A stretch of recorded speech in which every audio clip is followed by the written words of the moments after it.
Welcome everyone to Organic Chat. This is PJ, your host. I'm always excited to bring these motivational topics in front of you from different sources and to present it in a formatted manner, which is something as seemingly simple as getting dishes done or time-consuming as trying to establish a routine. We all understand how many daily struggles in life can cause us to lose motivation.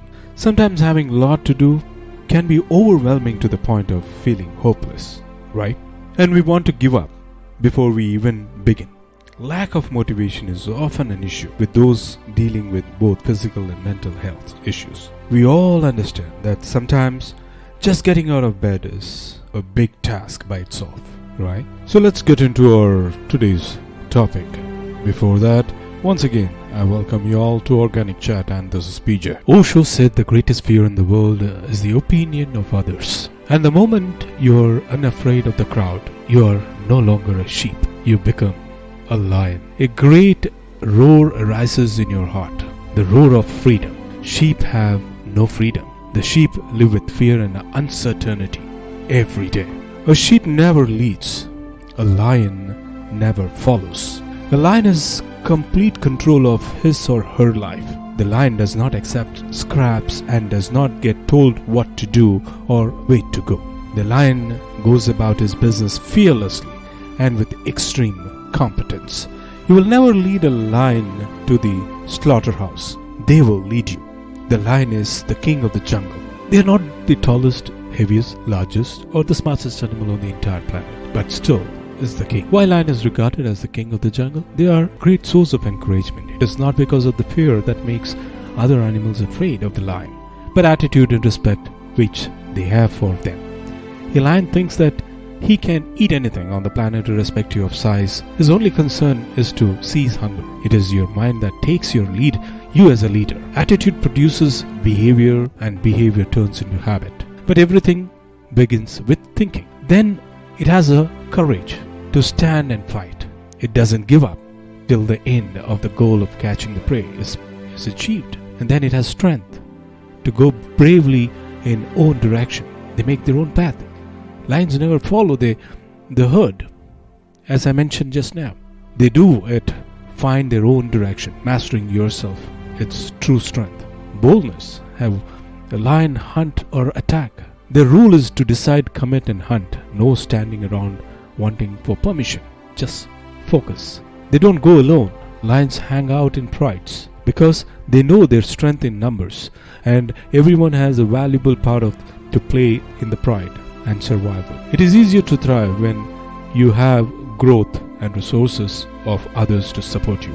They have the focus. Most important attribute of lion is the focus. Lions understand the power of focus during the chase. The lion ignores the other sheep and the flock and continues pursuing the one sheep. It has chosen. A lion knows that whatever it focuses on, it would be eventually get it. A lion is only successful about 25% of his hunts, yet he remains focused on the survival of self and pride. Lion is ruled by the sun and is a sign of self-expression and leadership, the Leo energy. It's all about sleeping into the spotlight and be the light for those who can't find their own. They have the courage and ability to shine their light in the world. Yes, today's topic is the leadership. It's all about one of the most important aspects of the leader is his thinking and the way you look at the entire world. So we'll be learning some of the leadership traits from the leaders of the universe and some of the qualities that they have and how the leadership processes are taken care and how we can overcome on all the issues that comes into this leadership role. So let's take a political leader pursuing a passionate personal cause, an explorer cutting a path through the jungle for the rest of his group to follow, or an executive developing company strategy to beat the competition. The leaders help themselves and others to do the right things. They set a direction, build on inspiring vision, and create something new. Leadership is all about mapping out where you need to go, win as a team or an organization. And it's dynamic, exciting, and inspiring. Yet while leaders set the direction, they must also use the management skills to guide their people to the right destination in a smooth and efficient way. Whether or not we like it, life places us in positions of leadership every day. For instance, as parents, we are leaders to our children. Often our friends seek our advice and counsel. And as we grow older, parents who used to be our leaders when we were children look up to us for guidance. In everyday's life, the question is not whether we are leaders, that we are, in any case, but whether we are good leaders or not. This is a story, a broken cup story. A little girl was helping her mother to do dishes when a cup accident slipped out of her hand and it fell on the floor and smashed into pieces. Without any hesitation, said the daughter, as she recalled the incident more than 60 years later. And before she could even cry, the mother picked up another cup, threw it to the ground and said, "See, it doesn't matter." This is a simple story that it's a part of everyday's life. What does it illustrate? Most apparently, of course, the story is about how the mother reassured the child that material things do not matter and that's all of us make mistakes. We can argue that mother actions conveys that she's not angry with the child. But at a deeper level, the story is about a lesson in leadership, specifically about how someone in greater authority handles the subordinate mistakes, and more generally about how one handles unforeseen, unfortunate turns in life. The big and small crucibles that we go through, considering the daughter was recounting the story of 60 years later, it is clear that the experience had formed a lesson in leadership that has stayed with her for decades. Everybody is a leader, from my point of view. Whether you are a CEO, a middle manager, a junior manager, a factory worker, a janitor, an entrepreneur, or a single parent, the one who leads from the front is a leader. The one who sets an example is a leader. The one who walks the talk is a leader. The one who takes a responsibility is a leader. The one who influences others is a leader. The one who makes difference to others is a leader. As long as people follow the rules of leadership, they are leaders. Everybody can be a leader, but all cannot be effective leaders. As effective leaders have in them extra ingredients that not every leader possesses. It is also true that everybody is a leader regardless of their hierarchical positions, from higher level to the lower level, provided they deliver their best, unmindful of their backgrounds. So the leadership is not a rank, it's not a position, it's a decision, it's a choice. Leadership is a choice. It is nothing to do with our position in the organization. If you decide to look after the person to the left of you and look after the person to the right of you, you have become a leader. Sometimes we become the problem. People who are smarter than rest of us until it collapsed. They blamed everything else except themselves. And my point is, take accountability for our actions. We can take all the credit in the world for the things that we do right, as long as we also take responsibility for the things we do wrong. It must be a balanced equation. You don't get it one way or the other. You get to take the credit when you also take accountability. You want to be an elite warrior. It is not about how tough you are. It's not about how smart you are. It's not about how fast you are. If you want to be an elite warrior, you better get really, really good at helping the person to the left of you, helping the person right of you. Because that's how people advance in the world. The world is too dangerous and it is very difficult to think that you can do these things alone. If you find your spark, I command you. Now whom you're going to ask for help and how to accept the help they offer you. Learn that skill. Learn by practicing, helping each other. It'll be the single most valuable thing you ever learn in the entire life. To accept help when it is offered and to ask for it when you know that you can do it. The amazing thing that when you learn to ask for help, you will discover that there are people who all around you have always offered to help you. They just did not think you did not need it because you kept everything under control. And the minute you say, I don't know what I'm doing, I'm stuck, I'm scared, and I don't think I can do this, you will find that lots of people who love you will rush in and take care of you. But that only will happen when you learn to take care of them first. You'll be told your whole life that you need to learn to listen. I would say that you need to learn to be the last to speak. I see it in a lot of meetings every day, the week, when even people who consider themselves good leaders, who may actually be decent leaders, who will walk into the room and say, here's the problem, here's what I think, I'm interested in your opinion, let's go around the room.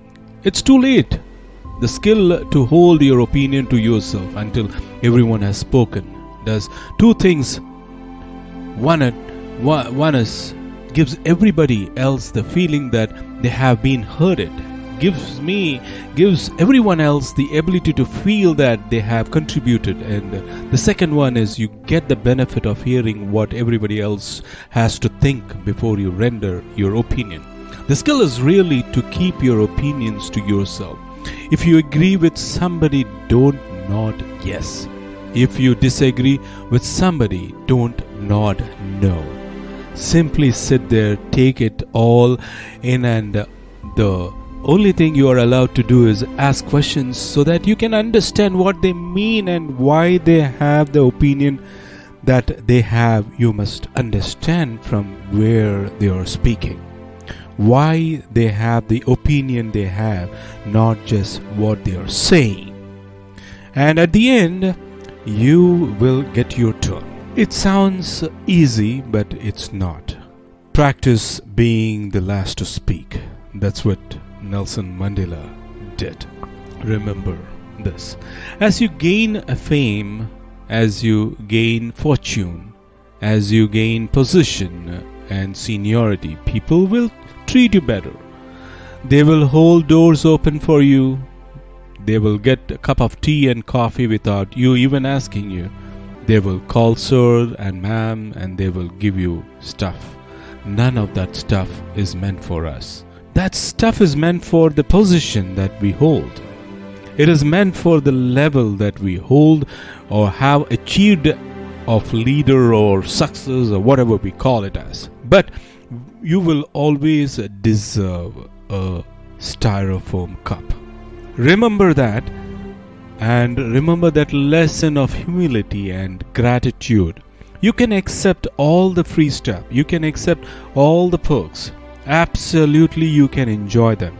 But just be grateful for them and know that they are not for you. Leaders have only one thing. They have followers. A follower is somebody who raises their hand and volunteers to go where you're going. They raise their hand and volunteer to go in the direction that you're pointing.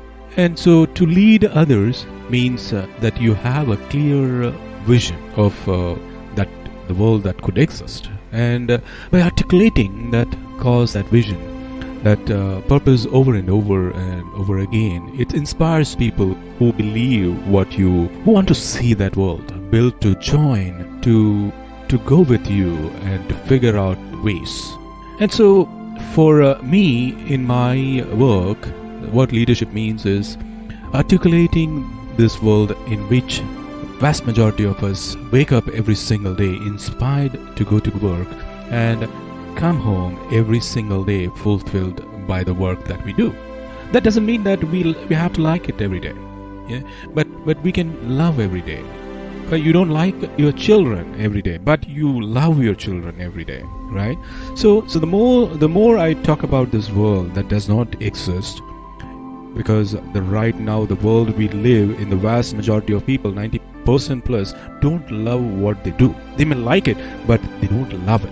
When I talk about this world, It inspires others who believe what I believe and want to see this world built, join up, they figure out in their own way how to advance that vision so it becomes real. It is something like, what does it mean to be healthy? It's like asking a question, what does it mean to be a great parent? There is nothing like 5 things to be a great parent. It's a lifestyle. And it comes number 1 with the commitment that I am responsible for the life of another human being, the growth of another human being. The closest thing to the leadership is parenting.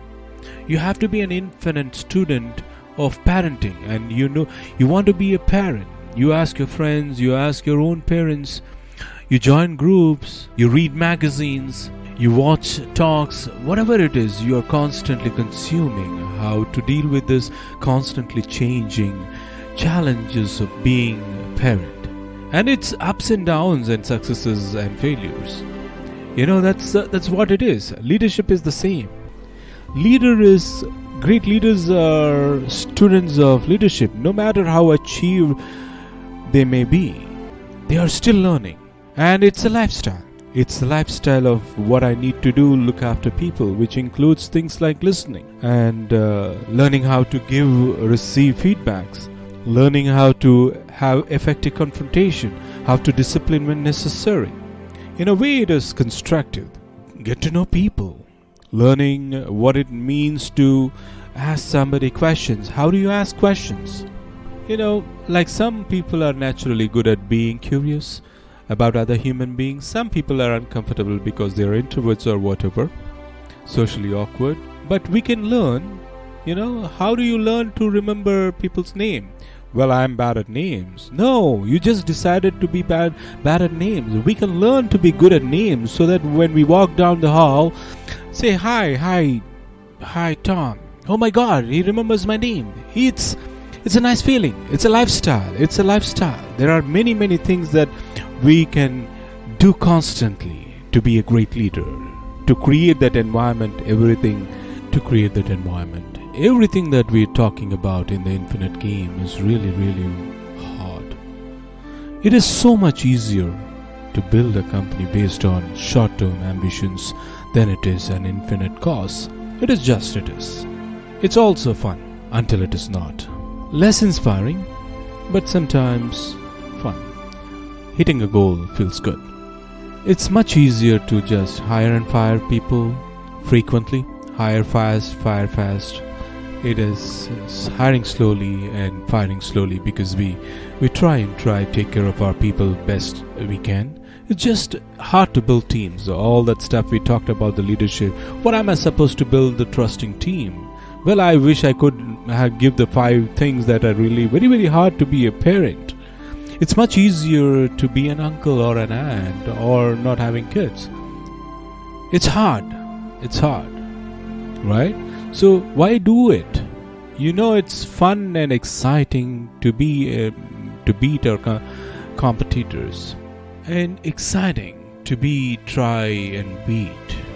But to have to face our own weaknesses every day, that's exhausting. Existence of flexibility, rather not. I just would not. So to explain the process of the leadership, I have come across a book called The 5 Levels of Leadership by John C. Maxwell. Let's discuss some of the processes that he explains on the leadership roles. So, whether you are a business executive, a softball coach, a classroom teacher, a volunteer, a coordinator, a teacher, a parent, anybody, whether you are one of these, all of these things, one thing remains true. You are a leader. But where are you on your leadership journey? And where do you come from here? Over many years of teaching about leadership, the question exists at the heart of so many leaders. Everyone wants to know where they stand and how to get to the next level. And you're probably no different. That is why I think we have this 5 levels of leadership explained by John C. Maxwell. I would like to summarize his book and get some points from him and see where we are at. The first level is the position level, the lowest level of the leadership. The entry level also we can say, if you will, is a position. It is only level that requires no ability or effort to achieve. After all, anyone can be appointed to position, while nothing is wrong with having a leadership position there. Everything is wrong with relying only on that position to get people to follow. That is because it only works if you have leverage, such as job security or a paycheck over your followers at level 1. People only follow if they believe that they have to. People who remain on the position level may find it difficult to work with volunteers. Why? Because position does not automatically result in influence, and volunteers are aware that they don't have to follow anyone. They truly only follow if they want to. But the news is not all bad about this level. It is a prime place for you to begin investing in your growth and potential as a leader. Use your time at this level, learning to lead yourself through priorities and self-discipline. You will be ready to move to the next level. So now when you say next level is level 2 permission. Level 2 is based on relationship. At this level, people choose to follow because they want to. In other words, they give the leader permission to lead them. To grow at this level, leaders work on getting to know their people and connecting with them. You can't lead without people, right? Which means you need to learn to like people if you want to lead well. When you like people and treat them as individuals who have values, you begin to develop positive influence with them. Trust grows, which usually leads to respect, and the environment becomes much more positive, whether at home, on the job, at play, or while volunteering. Level 2 is where solid, lasting relationships are built that create the foundation for the next level. So let's go to the level 3, production. So at this production level, the best leaders know how to motivate their people to get things done. And getting things done is what level 3 is all about. All this level, leaders who produce results build their influence and credibility. People still follow because they want to, but they do it because of more than the relationship. People follow level 3 leaders because of their track record. The production level is where the leaders can become change agents. Work gets done, morale improves, profits go up, turnover goes down, and goals are achieved. The more you produce and more you are able to tackle tough problems and face thorny issues, leading and influencing others becomes fun in this place. Because when everyone is moving forward together, the team rises to another level of effectiveness.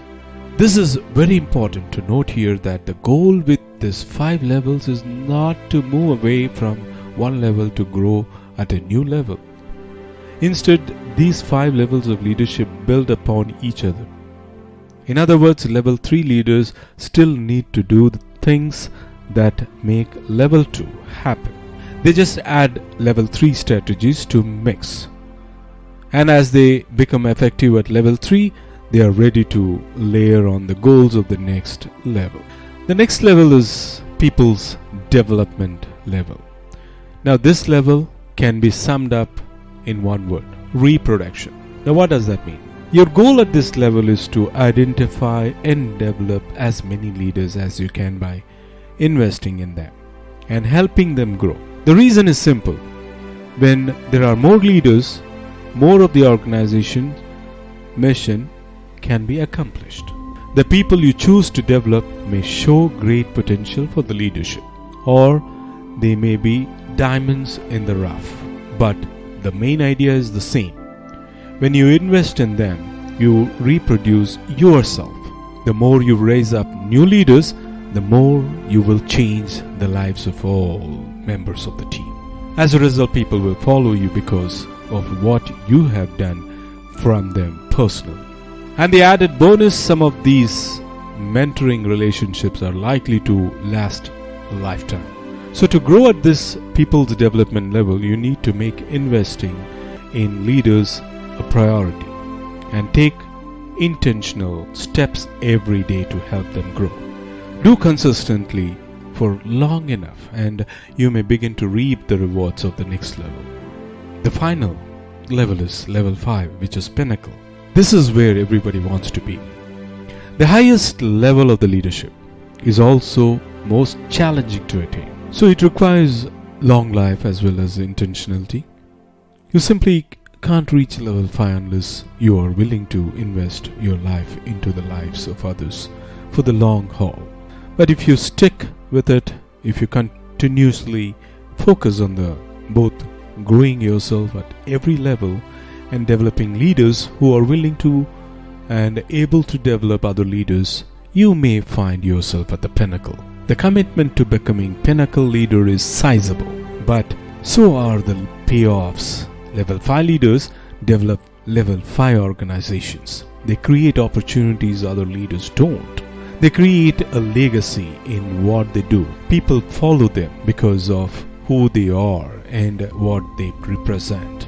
In other words, their leadership gains a positive reputation. As a result, level 5 leaders often transcend their position, their organization, and sometimes their industry. See, there's much more I would love to tell about this book, The 5 Levels of Leadership, but let me leave you until here. Leadership is all about the growth, ourselves, our relationship, our productivity, and our people. To lead well, you must embrace your need and have continued improvements. And the 5 level provides a leadership GPS to help you with your journey. You must know where you are to know where you are going. The saying, give a man a fish and you feed him for a day. Teach a man to fish and you feed him for a lifetime. I truly believe this relates to the leadership. As a leader, do you ever find that an awful lot of your day is answering people's questions and solving people's problems, even though actually you have a suspicion that probably could do that themselves? And as leaders, we do have experience and we do have knowledge that is absolutely fine to share with the others in the right situation. And however, are we really helping them? Are we really helping people? So in fact, when we do give advice and share our experiences, are we in fact feeding them just for the day, so they will come back another day? What we want to do, of course, is to teach them to fish. But by feeding them, we are also probably feeding something in ourselves. I know that I have a real need for recognition and also to be needed, and that helps me in an awful lot of aspects of my life. But in leadership and coaching, it can be a real hindrance. When somebody asks me for my advice, I absolutely love that. I'm helping them. But in essence, I'm really just truly filling a need in myself. So when I came across really what coaching was all about, which is giving somebody else the capacity to solve their own problems by getting them to explore their own situation, that really did enlighten me as to what we can do for other people. So rather than feeding me, it's all about that person.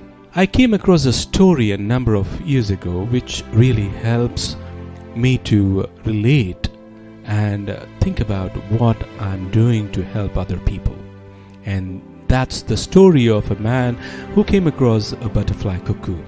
And the man came across this this cocoon and saw the small hole and the butterfly struggling to get through this small hole, and he was absolutely fascinated with the butterfly's struggle. And as he watched it, he was curious as to how the butterfly was gonna manage to get through this new hole. He went away in few hours later and he came back, and the butterfly was still trying to struggle through the hole. He watched, thinking what could he do to the help. He felt for that butterfly and wanted to do something, but again he went away hoping that when he returns that the butterfly would thrown away.